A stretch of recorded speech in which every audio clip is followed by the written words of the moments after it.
a veracidade da Torá através dos tempos. Hoje trazemos um tema com propósito não de calar aos que nos vêm de encontro a veracidade de nossas fontes de instruções, pois tem até quem diga que a Torá não foi escrita por Moisés e que Deus não falou no Sinai.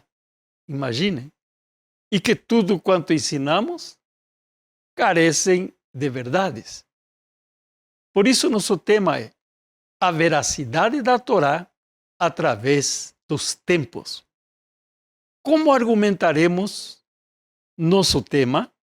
Impossível sem recorrer aos nossos sábios que se debruçaram em pesquisar e nos exarar as verdades históricas, contra as quais não há argumentos. Lemos no Pirkei Avot: Josué recebeu a Torá de Moisés e a transmitiu aos anciãos, e os anciãos aos profetas, e os profetas a transmitiram aos homens da grande assembleia. Aqui a Mishnah delineia os principais grupos que abrangem a corrente histórica de grandes homens que transmitiram os ensinamentos escritos e orais. O Rambam, na introdução ao seu código Yad HaHazakah, enumera detalhadamente os anciãos e profetas que participaram nessa tarefa de importância suprema e rastreia a linha de transmissão até os compiladores do Talmud. A confiabilidade e a autenticidade de nossa corrente da tradição representam quanto a isto não pode haver qualquer dúvida.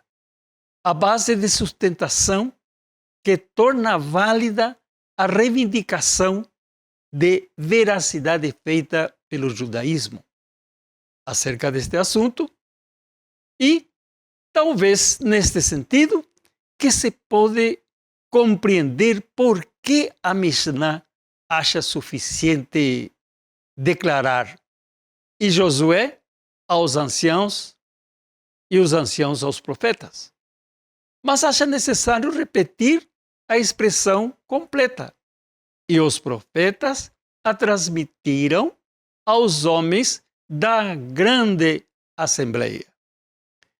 E precisamente entre estes dois grupos, entre os profetas e os homens da grande assembleia, que ocorreu a grande crise e teste de fé judaica. A destruição do primeiro templo, a expulsão e o exílio da Babilônia, uma sociedade foi destruída, um povo desarraigado. Por que não pensemos que esta catástrofe possa ter deteriorado a corrente da tradição ou causado rompimento em sua continuidade? A Mishnah enfatiza, e os profetas as transmitiram aos homens da grande assembleia. A corrente da tradição permaneceu ininterrupta através de todas as vicissitudes da história judaica.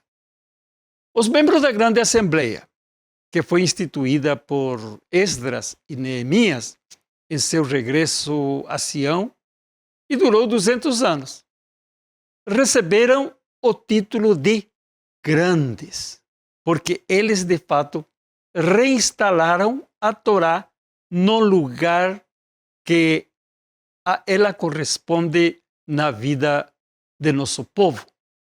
Eles lograram isto promulgando diversas takanot, que quer dizer decretos rabínicos, referentes ao serviço religioso, à leitura pública da Torá, observâncias adicionais durante o Shabat E muitas outras constituem um erro grosseiro rotular todas as práticas judaicas de rituais ou costumes de cerimoniais. Devemos ser cuidadosos e distinguir claramente as leis bíblicas fundamentais, tais como o Shabat, a Kashrut, a circuncisão, dos decretos rabínicos, tais como a leitura pública da Torá, às segundas e quintas de manhã e no Shabat à tarde, que foram estabelecidas por membros da grande assembleia. Às vezes também chamado de soferim, escribas. Segunda consideração. Estes proclamarão três coisas, sede ponderados no julgamento. Verificamos com esta exposição os que fizeram nossas rezas foram produzidas por homens com excesso zelo, temor, respeito e competência. Criaram as formas de adoração que o Eterno merece. Eu digo, nunca ninguém produziria nossas orações na forma que expressa nosso Sidur. Estes proclamaram três coisas. Sede ponderados no julgamento, os homens da grande assembleia dizem, seja calmo e objetivo. Mesmo se a decisão for contra você e alguém ganhar, a lei é a lei. Além disso, uma pessoa deve hesitar e pensar duas vezes antes de formular uma opinião à lei judaica. Não somente pelos fatores do caso, mas também por causa de sua própria competência. O conceito de opinião especializada tornou-se aceito em todas as áreas da vida. Aceitamos a palavra de um médico sem questionar o conselho de um advogado, embora não o compreendamos, e a orientação de um contador, mesmo que isso nos custe dinheiro. Contudo, que maravilha quando se trata de questões das leis e costumes judaicos, cada indivíduo se transforma em uma autoridade. Há leigos que presunçosamente tomam decisões a respeito da lei judaica. Seu conhecimento do Shulchan Aruch, o Código das Leis Judaicas, é sofrível. Não conhece nada, não entende nada. Eles não têm diploma de rabino ou mestre. Ainda assim, eles se acham capazes de julgar e decidir a respeito do judaísmo.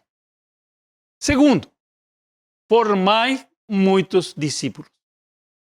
A palavra hebraica para formar, yehemidu, significa literalmente pôr de pé.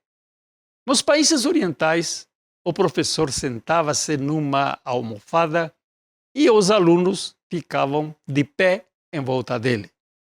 Em um sentido muito definido, porém, a tarefa de um professor é realmente de treinar seus alunos para que fiquem de pé e dar-lhes a força e os fundamentos, a dignidade e um senso de independência.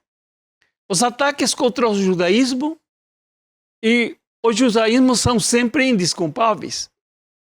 Mas quando um judeu que é ignorante quanto ao seu judaísmo é atacado, a tragédia é infinitamente maior, pois ele não tem defesa internas, nem força interior com a qual resistir. O judeu ignorante não sabe sequer por que ou para que foi atacado. Mas quando você dá a um menino ou menina judeu uma base histórica judaica, amor pela Torá e uma apreciação das contribuições que os judeus e o judaísmo fizeram ao mundo, você está pondo a criança sobre seus próprios pés. Você está dando a ela uma base, um alicerce para a sua identificação. Terceiro, construir uma cerca protegendo a Torá. O terceiro ensinamento dos membros da grande Assembleia. Construir uma cerca protegendo a Torá. De que forma estes ensinamentos estão relacionados com as advertências que as procederam?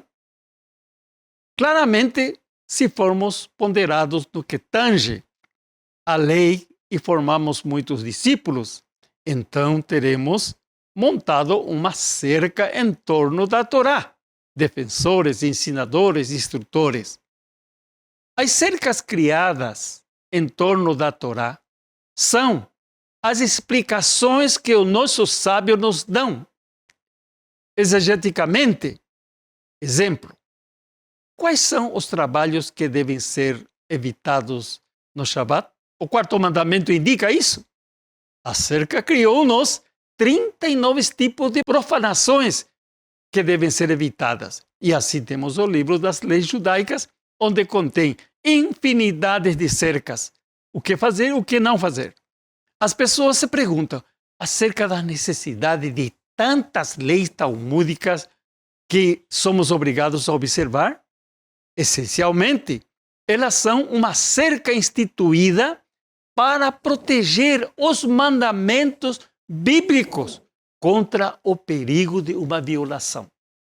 Sob tais circunstâncias, nossos sábios tiveram a sabedoria de insistir em uma fonte e contínuo isolamento, construir uma cerca protegendo a Torá. Mantenha-se longe do pecado. Concluindo, não nos esqueçamos que o nosso tema é a veracidade da Torá através dos tempos. No judaísmo, tudo tem fundamento. Nada está no ar. Não é aleatório, nem vai que fulano falou isso, que fulano falou isso, mas está firmado em colunas, motivos que justificam serem verdadeiras, veraz. Portanto, continuaremos avançando em conhecimento, sabendo que o nosso alicerce é o eterno. Ele nos possibilita estarmos no seu caminho. E tudo quanto hoje praticamos, não as inventamos, mas as extraímos da Torá que nos foi dada no Sinai, através de Moshe. Yohanan Shaul, Shalom, que o Eterno te abençoe muitíssimo para entender estes ensinamentos. Amém.